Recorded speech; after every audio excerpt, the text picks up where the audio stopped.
Hello and welcome. My name is Tim Doherty and this is episode number 1 of Townie in the Kitchen. I'm so happy you guys decided to tune in.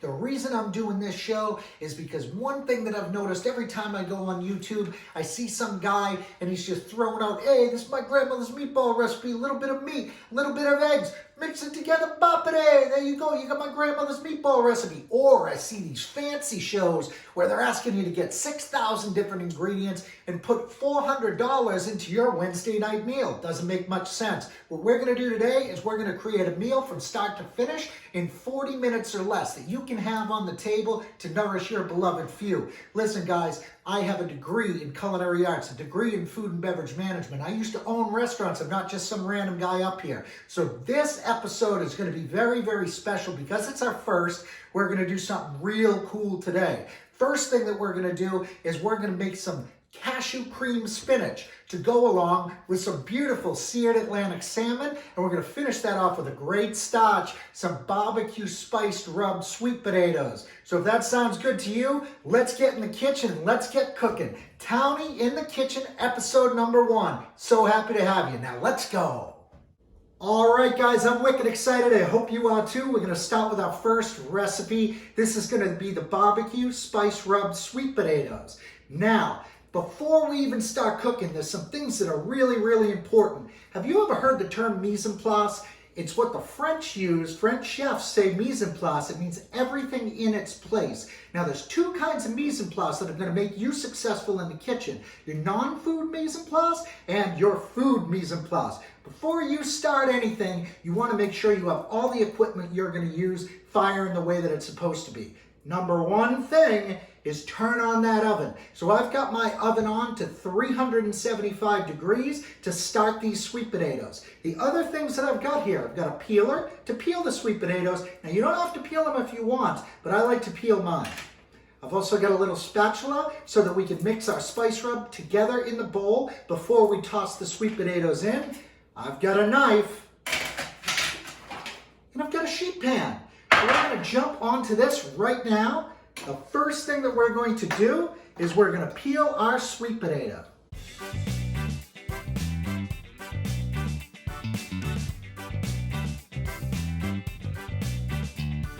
All right, guys, I got my sweet potatoes all peeled.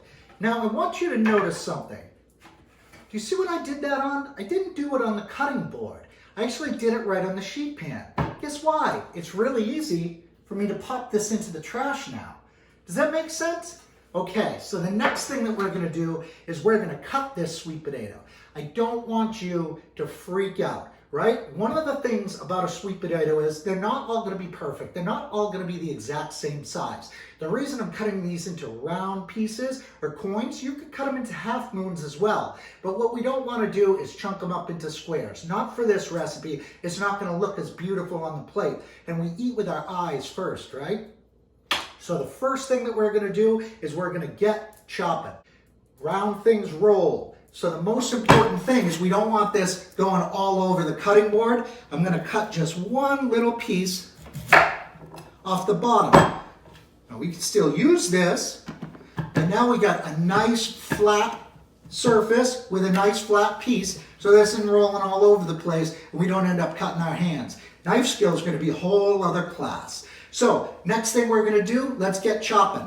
Holding my knife here, I'm slicing into just about 1/4 of an inch piece. See this here? 1/4 of an inch, okay? Now, we're going to get our spice mix together. We're going to toss all the sweet potatoes in it, and then it's going to go into a 375 oven for just about 25 minutes. While we're doing that, we're going to start to prepare our next dish, which is going to be the cream spinach. Once we get that all cooked, same thing, 375 oven. Guess what we're going to do with the salmon? After we sear it, we're going to pan roast it by popping that in the oven as well. So all of these things are going to go right into the oven at the same temperature and come out just about at the same time so we can put them warm on the plate. Okay, sound fair? Let's get rocking on our next step, which is tossing these into our spice mixture. I'm going to show you the spice mixture right now. Okay guys, so I've got everything assembled for us to execute this with success. And what I mean by that is we were just talking about our non-food mise en place. Here's our food mise en place. The reason why you want to measure things out like this ahead of time is so that when you're doing this, you don't have to really look at the recipe anymore. You can just get it all together, get it assembled, and get it where it's supposed to be, which is in the oven. Now, you can see that I have everything laid out in these beautiful ceramic little bowls. Those are going to be a pain in the butt when you're going to wash the dishes at the end of the night. Here's what I suggest. You ever see one of these before? What we've got here is our little baking cups, our little cupcake cups, right? Go ahead and measure things out in this. When you're done with them, throw them away, all right? So let's get jumping on this spice mix now. I decided to use a smaller bowl so that I could show you guys how everything's going in here. Use a big enough bowl so you don't, again, waste time at the end of the night when you could be doing something you want to do, watching TV, hanging out with the kids, by having to wash all these extra dishes. Just do it in the big bowl that you're going to toss the sweet potatoes in. So the first thing going in here is going to be a little bit of oil. Now I'm going to use olive oil. I've got my little spatula. You can use a fork if you want. Got my little spatula here. I've got some maple syrup. Now, every time that we do a recipe, guys, you're going to hear me say a bit of this, a bit of that. Don't fret. After every single scene where we start to put together a recipe, you're going to have an opportunity to take a screenshot of all of the ingredients with all of the measurements all laid out and the method and the technique that we're using. These fundamentals are the most important thing to being successful in the kitchen. So we've got our oil in here. We're now going to go ahead and we're going to add some maple syrup. If you gotta use the maple syrup, that's the big lady, you know what I'm talking about, right? If you gotta use that, use it. If you have some nice grade B Vermont maple syrup around, that's the thing that I like to use on my pancakes and anytime I'm cooking with maple syrup. So the next thing that we've got here is we've got some paprika and we've got some cumin. We're going to go ahead and add that right into the oil and the maple syrup. And we've got your favorite barbecue sauce, guys. Whatever you've got in the fridge, whatever you like to use, go ahead and put it in there. Something with some hickory smoke maybe. Okay. So let's go ahead and let's get that in there. And now, we'll mix this all up. What am I forgetting? What's not in here yet?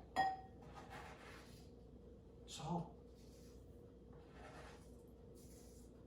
A little bit of salt. I've got this all mixed up together and it's all ready. We're going to toss the sweet potatoes in this lovely mixture right now, and then we're going to get this into our 375 oven. Okay, let's do it.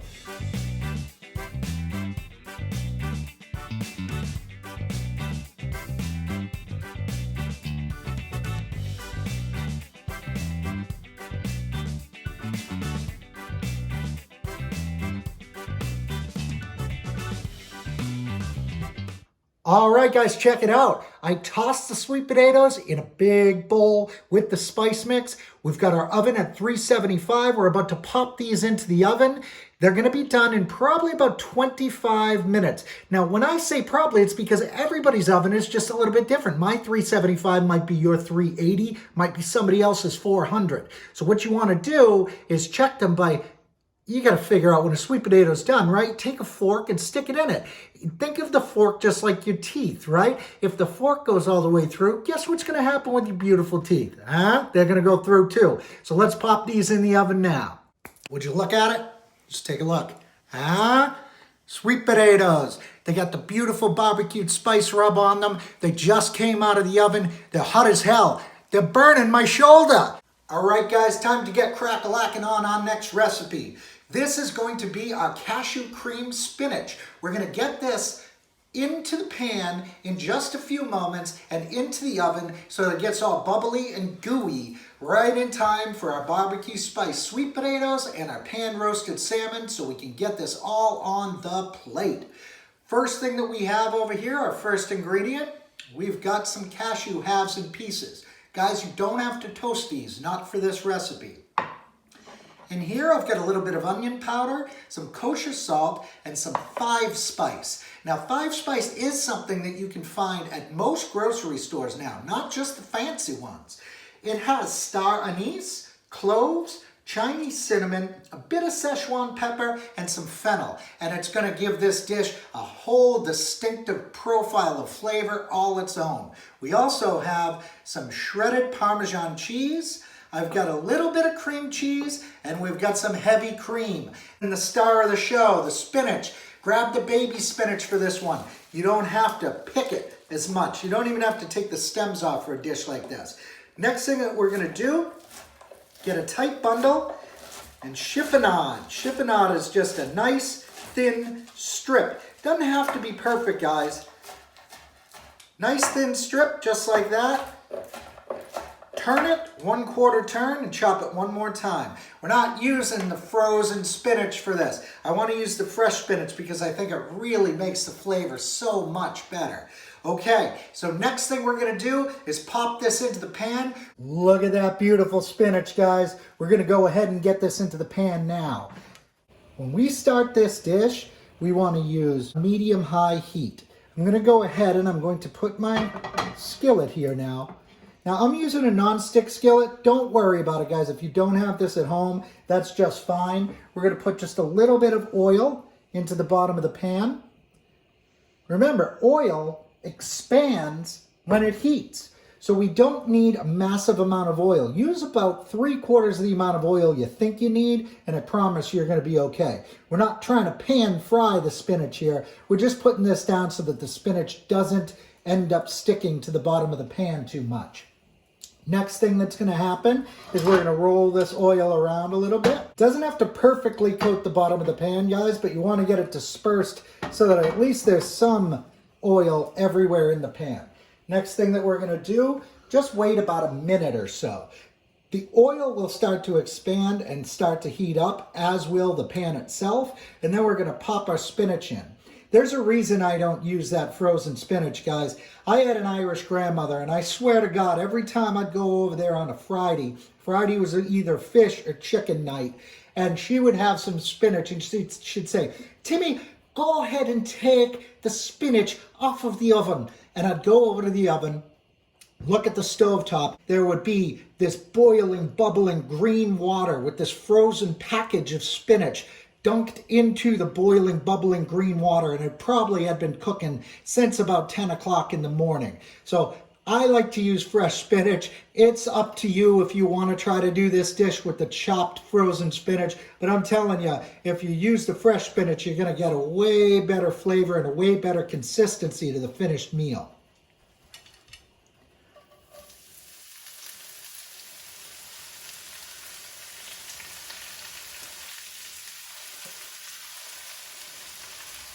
Guys, what happens when you get hot?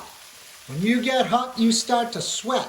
And that's exactly what we're doing here with the spinach. Anytime we're putting a vegetable into a pan, we're sweating it down. When a chef says sweating, all he means is getting some moisture out of the product. That could be an onion, or that could be the spinach like we have here.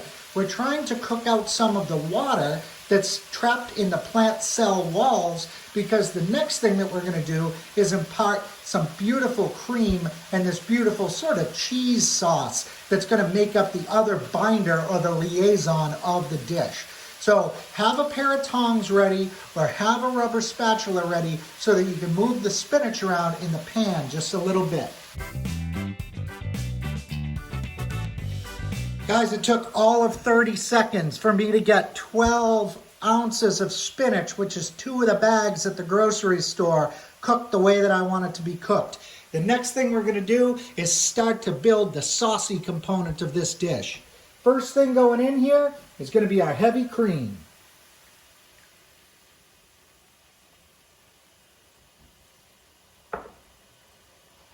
Next thing that I've got here is the cream cheese.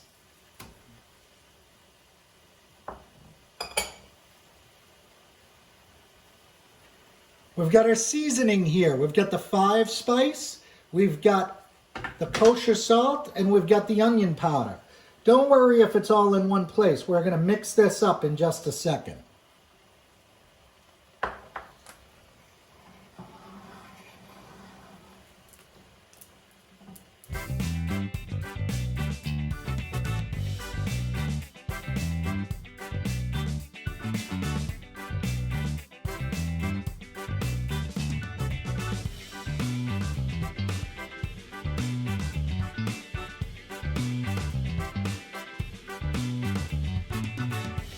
So I got my seasoning, I've got the cream cheese, and I've got the heavy cream in here. Once you start to see that heavy cream bubble like this, the second that you start to see all of the heavy cream bubble, wait about 30 seconds. Next thing that I'm going to do, get that beautiful shredded Parmesan cheese in there. Reserve just a little bit of the Parmesan cheese, okay? Go ahead, and what we're going to do is we're going to use that, I would say just about enough that you can pinch comfortably in your fingers together. And we're going to use that to top this creamed spinach. Last thing that's going into this pan, guys, is going to be our cashew halves and pieces. Remember, you don't have to toast them for this recipe. Okay, guys, I've got this just where I want it to be. It's not going to be completely thickened yet. That's going to happen in the oven as well, okay? So let's go ahead now and pour this into our cassoulet, right, a baking pan. We're going to go ahead and flatten it all out. Give it a quick shake. Top it with some more Parmesan cheese. This is going to go into our 375 oven until it's bubbling and brown on the top. Probably take just about 25 to 30 minutes in your oven. Okay, let's get rocking on the salmon.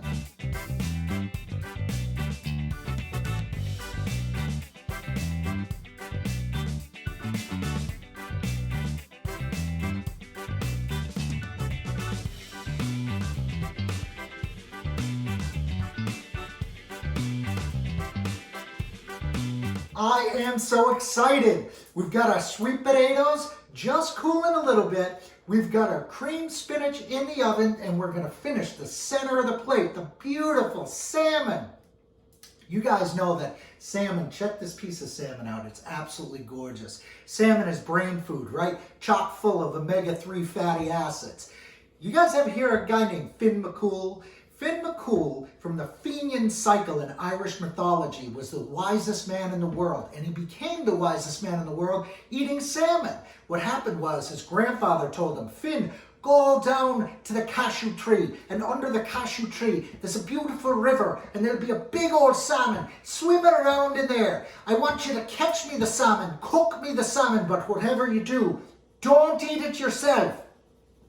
Finn honored his grandfather. He went, he caught the salmon, he cooked it over the fire, he brought it to his grandfather, and just as he was about to hand it to him, he burned himself. He went and he took his thumb, put it in his mouth, and guess what happened? All of the wisdom of the world was imparted into Finn McCool instead of his grandfather. So if you want to be wiser than Solomon, if you want to be as wise as Finn McCool, eat your salmon. Omega-3 fatty acids break up brain plaque. It's one of the best things that you can do for yourself if you want to stay smart, healthy, and quick. All right, this salmon here that we have is wild Atlantic salmon. Now, if you have to use the farm stuff, go ahead and do it. But if you use any of the other stuff, the Western salmons, the coho and stuff like that, this dish is not going to be the same. So try to stick to your wild Atlantic salmon if you can. There are some things that are going to make us successful and give us a beautiful Maillard reaction, or that brown crust, that nice even brown crust that you want to see on a piece of fish when it's done cooking. The first thing is, before we put it into the pan, the salmon comes from the fishmonger, and when it comes from the fishmonger, it's a little bit wet, of course. It's been sitting in the case, right? So what we're going to do is we're going to pat the fish dry. Fish has two sides. Flip it over. Get that skin side. Now, if you guys want to do this recipe with no skin, I personally love my skin. I love the crispy skin.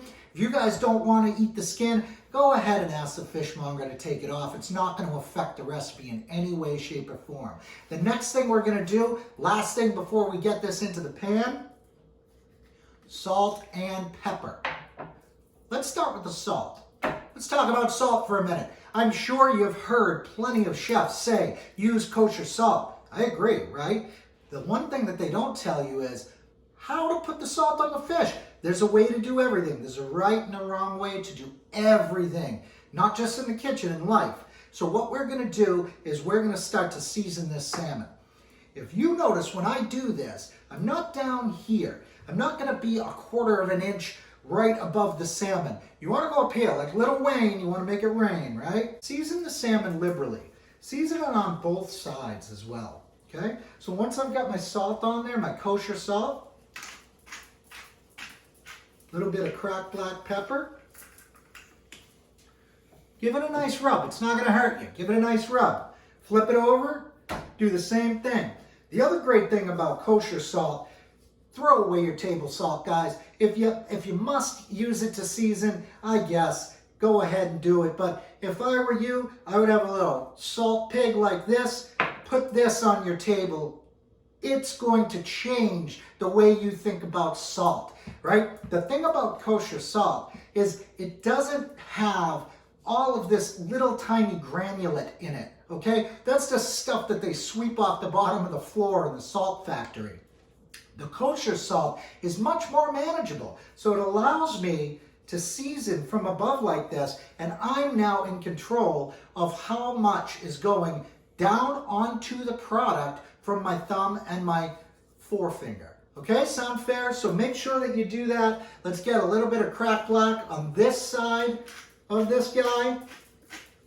Season both sides of your fish, and we're gonna get it in a hot pan next. We're about to put our beautifully seasoned wild Atlantic salmon, just salt and pepper on there, patted dry with a towel, and ready to go into this pan. Remember, we pat it dry with a towel so that we're not steaming the fish when it goes into the pan. We want to create that beautiful Maillard reaction, that beautiful brown crust. I've got just enough oil to coat the bottom of the pan here, and we're going to lay the fish down. If you keep the skin on, that's not going to be your, what we would call in a restaurant, your service side. Your service side of the fish is going to be this one. So that goes into the pan first.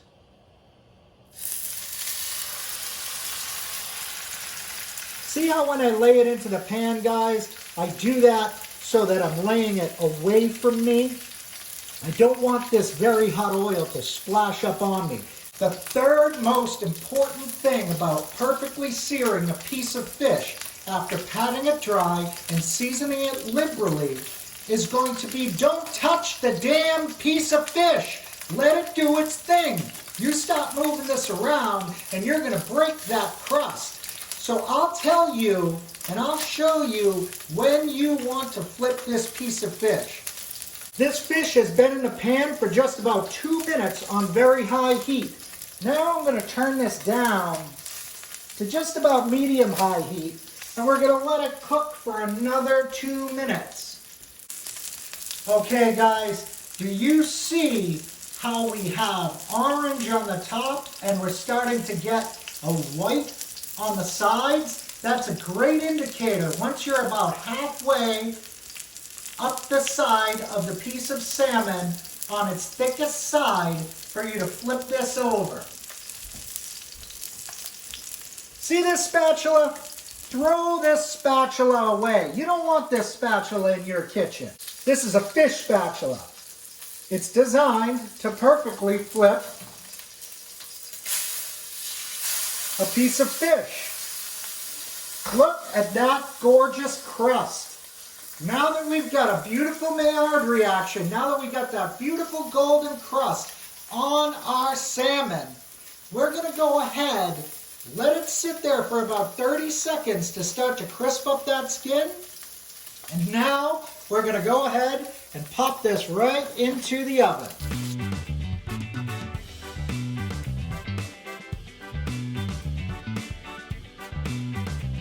Are you ready? I am so ready. I am starving.